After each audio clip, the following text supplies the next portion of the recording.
Assalamualaikum warahmatullahi wabarakatuh. Ketemu lagi dengan Bagus Yuan Maulana SKM dalam video tutorial program Kusta. Teman-teman, hari ini saya akan share materi tentang bagaimana tata laksana pasien kusta yang drop out atau default atau DO atau putus obat. Ya, kalau dalam bahasa bakunya adalah default.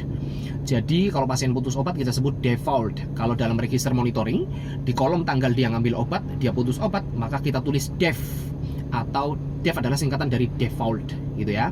Nah, definisi pasien kita sebut default itu jika bagaimana? Kalau dia pasien PB, maka dia tidak bisa menghabiskan 6 blister dalam 9 bulan.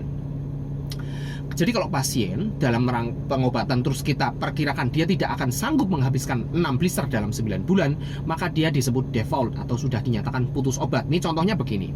Pasien PB itu harus menghabiskan 6 blister dalam 9 bulan. Oke? Misalkan bulan 1, 2, 3 dia minum obat MDT, tetapi bulan 4, 5, 6 dia tidak ngambil obat, dia tidak minum obat kusta.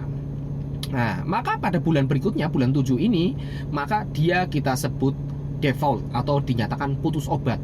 Jadi bulan 7, 8, 9 dia tidak perlu minum obat lagi, tidak perlu melanjutkan minum obat MDT lagi. Karena kalaupun dia ngambil obat, pasti dia sudah terlambat. Maka dia tidak akan bisa menghabiskan total ini 6 blister dalam 9 bulan. Pasti ada beberapa tablet, kalaupun dia ngejar, nggak mungkin dia akan meminumnya. Jadi 6 blister ini tidak akan bisa habis dalam tempo 9 bulan. Nah, maka pada bulan ke-7 dia dinyatakan default dan tidak perlu minum obat lagi. Pertanyaannya, loh itu kan masih ada beberapa waktu, bukankah itu eman-eman? Sayang, lumayan kan kalau harusnya dia minum sisanya dan sebagainya. Jawabannya adalah tidak perlu minum obat lagi. Karena apa? Kalau dia dipaksakan minum obat lagi, maka pengobatannya tidak sesuai dengan yang seharusnya dia minum. Ada beberapa tablet yang dia sudah lewat dari 9 bulan itu, ya kan? Jadi pengobatannya tidak adekuat. Jika pengobatan pada kuman itu tidak adekuat, kuman kalau dibunuh dengan cara yang tidak sebagaimana mestinya aturan obat, maka yang timbul adalah resiko terjadi resistensi atau kekebalan kuman terhadap antibiotik, terhadap obat MDT tersebut. Jadi jika pasien dinyatakan default, maka dia dinyatakan tidak perlu minum obat seterusnya, lanjutannya atau sisanya. Gitu. Kalau pada pasien MB, jika pasien tersebut tidak bisa menghabiskan 12 blister dalam 18 bulan, maka dia disebut default. Sama nih, kalau tadi kan contohnya 9 bulan. Kalau pasien MB rentang 18 bulan, dia kok kosong tidak minum obat 6 bulan, baik kumulatif maupun selang-seling, maka pada bulan berikutnya kita sebut default. Kita kasih status Anda drop out atau putus obat dan tidak perlu minum obat sisanya lagi. Seperti itu. Tata laksananya bagaimana nih kalau ada pasien default? Nah, pasien default tadi kita kasih status Anda berarti putus obat. Oke, Anda berarti tidak perlu minum obat lagi. Udah selesai. Ya, di monitoringnya, di statusnya kita tulis def seperti itu. Kalau suatu saat dia kembali ke kita, menemui kita lagi dengan beberapa keluhan, kita kaji dulu keluhannya kenapa nih? Apakah reaksi? Kalau reaksi, ya Anda tangani dong dengan cara tata laksana reaksi. Entah itu reaksi level ringan atau berat, tipe 1 atau 2. Oke, saya sudah share video tentang reaksi tersebut. Kalau misalkan dia kembali, kok ada tanda-tanda bercaknya itu masih aktif. Bercak aktif itu berarti menandakan kuman kustanya masih ada yang hidup, masih ada yang solid, masih ada yang utuh. Berarti proses penyakit kustanya masih berjalan, berarti kustanya masih bisa menular. Berarti tanda-tandanya itu bercaknya menebal. Oke? Bercaknya bertambah jumlahnya atau bertambah luasnya, atau ada saraf tepi yang menebal, yang tadinya tidak tebal, sekarang kok muncul saraf tepinya, misalkan di sini ulnarisnya menebal. Itu tanda berarti kustanya progresnya masih terjadi. Berarti penyakitnya masih berlangsung. Nah, berarti masih membutuhkan obat kan? Oke. Kalau ada tanda-tanda seperti itu, bercaknya masih aktif, kumannya berarti masih aktif, penyakitnya masih berlangsung, berarti dia harus minum obat. Tapi kita kaji dulu nih. Ini dulu waktu default ini tipenya apa? Kalau dulu tipenya MB, sekarang dia aktif lagi, berarti masih membutuhkan obat MB. Maka dia dicatat sebagai pasien lama, bukan pasien baru ya. Pasien lama tipenya masuk kembali. Dan dia dicatat di register lagi masuk lembar monitoring lagi dan dikasih obat MB sedari awal lagi. Oke, gitu. Tetapi kalau dulu saat default yang lama itu tipenya PB dan sekarang bercaknya aktif, kok sekarang bercaknya lebih dari 5? Kok sekarang ya penebalan saraf tepi yang disertai gangguan fungsi saraf lebih dari 1? Berarti kan tipenya MB. Berarti kan berubah tipe. Yang dulu saat default dia PB, sekarang dia datang lagi menemui kita tenaga kesehatan dengan tipe MB. Nah, ini kan berubah nih. Maka dia dicatat sebagai pasien baru. Karena dulu tipenya PB, sekarang dia ketemu lagi tipenya MB. Bukan masuk kembali sebagai pasien lama, bukan pula ganti tipe. Ganti tipe pasien lama itu terjadi kalau masih dalam rangka pengobatan. Sedang pengobatan berlangsung terus ganti tipe. Kalau ini kan dulu sudah dinyatakan default pasien PB, tetapi dia sekarang bercaknya tambah banyak, tipenya MB, tetapi dia tidak bisa ya, melanjutkan status pengobatannya karena sudah dinyatakan default yang lama. Maka dia dicatat sebagai pasien baru tipe MB. Oke? Nah, tadi ada istilah masuk kembali ya, bukan relapse ya. Perbedaan antara relapse dengan masuk kembali. Kalau masuk kembali, dia sudah dinyatakan default, lalu bercaknya masih aktif, maka dia kedatangan yang kedua untuk pengobatan yang kedua, dia masuk sebagai pasien lama, jenisnya adalah masuk kembali.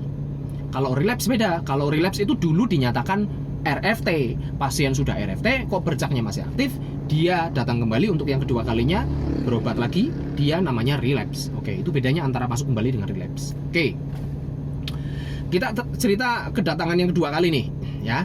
Tadi kedatangan yang kedua kali masuk kembali. Oke, masuk kembali berarti masuk register. Kita catat lagi dia sebagai pasien lama masuk kembali. Kita obati dengan regimen sama persis dari awal. Oke, dari awal berarti dia minum satu blister pertama lagi. Oke, terus. Nah, tentunya yang namanya pasien ini sudah default tetapi kok dia masuk kembali, kita harus ngomong dong. Kita harus memberikan edukasi dong.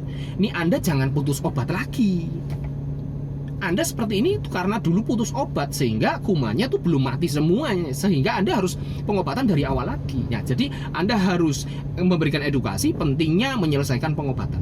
Anda juga harus ngawal nih pasien ini benar-benar harus minum obat sampai tuntas, jangan putus obat lagi, ya kan? Nah, kita masuk register lagi berarti kita pantau lagi tiap bulannya kan? Tiap bulan harus ketemu, tiap bulan harus pemeriksaan fungsi saraf, terus kita kasih edukasi tiap bulan, terus pantau. Kalau toh misalkan dia ini bener-bener balelo, bener-bener ini bedut ya, males dan sebagainya, kok putus obat lagi? Nah, misalkan dia berarti dinyatakan default lagi yang kedua kalinya. Berarti kalau dia pasien PB ya tidak menghabiskan 6 blister dalam 9 bulan.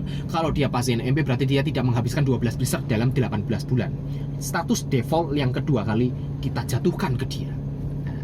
Oke, berarti Anda dinyatakan default yang kedua kali dan tidak perlu minum obat sisanya. Kayak gitu kan? Nah, default yang kedua kali. Loh, kok dia suatu hari datang lagi ke kita dengan sebuah keluhan. Oke, kedatangan yang ketiga kali. Ya, kita kaji lagi nih, ini karena reaksi atau karena ada bercak yang masih aktif.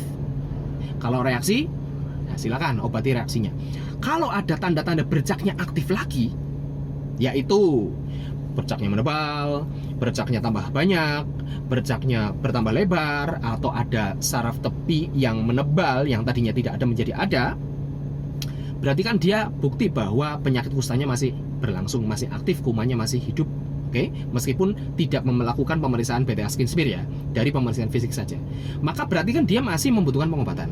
Nah, di sini dia berarti mau pengobatan yang ketiga kalinya. Oke, defaultnya sudah 2 kali, dia datang untuk pengobatan rutin yang ketiga kalinya. Pengobatan yang rutin yang ketiga kalinya, dia tidak perlu masuk ke register monitoring. Tidak perlu, Anda boleh mencatat tetapi menggunakan buku bantu saja, tapi tidak usah masuk register. Pengobatannya tidak dari awal lagi, tetapi minum obat sisa yang belum dihabiskan pada pengobatan yang kedua. Misalkan kurang 3 blister, kurang 4 blister dan sebagainya, itu dihabiskan. Dipantau, diedukasi lagi, dikasih warning, peringatan keras. Ini Anda harus selesai. dipantau sampai tuntas. Saya tidak akan menyebutkan waktunya seberapa lama. Ya pokoknya sisanya dihabiskan.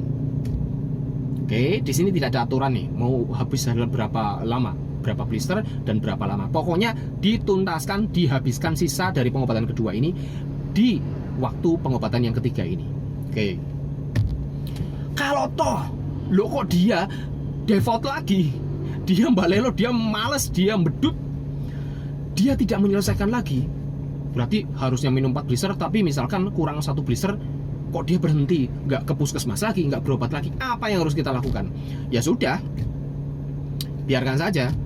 Nah, suatu saat kok dia ada keluhan lagi, datang lagi untuk pengobatan yang keempat, Anda jangan kasih obat dulu. Artinya, nih, dia sudah 3 kali ya pengobatan, tapi masih bedut, terus dia kembali lagi ke Anda untuk pengobatan yang keempat. Lagi-lagi kita kaji, apakah reaksi atau bukan. Kalau reaksi, tangani reaksinya.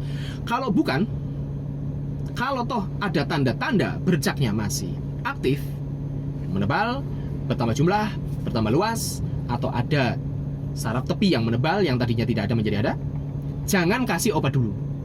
Ini ada indikasi dia kebal. Anda harus merujuknya. Merujuknya kemana? Ke laboratorium yang bisa memeriksa resistensi atau kekebalan. Siapa tahu dia kebal, gitu. Nah, di mana letak laboratorium itu? Anda harus koordinasi ke Dinas Kesehatan Provinsi. Di provinsi pasti nanti sudah kerjasama dengan laboratorium mana yang ditunjuk, ya, yang digunakan untuk rujukan pemeriksaan PTA skin smear. Ya, lalu di situ juga ada pemeriksaan ini itu untuk ngetes gimana sih ini kuman sebenarnya masih sensitif atau sudah resisten. Hasilnya gimana? Ya kalau dia resisten, berarti pengobatannya ya nanti dikonsulkan ke level yang lebih tinggi, ke dokter spesialis kulit. Apakah regimen MDT ini tetap diberikan? Apakah dimodifikasi? Apakah ada yang diubah obatnya? Apakah ada yang ditambahi? Dan sebagainya dan sebagainya. Itu tergantung nanti keputusan spesialis khusus untuk kuman-kuman yang resisten atau kebal. Itulah bagaimana tata laksana kasus default atau DO atau dropout atau putus obat. Status default ini istilah lain adalah defaulter. Berarti penderitanya dinyatakan defaulter. Gitu guys, semoga membantu. Terima kasih. Assalamualaikum warahmatullahi wabarakatuh.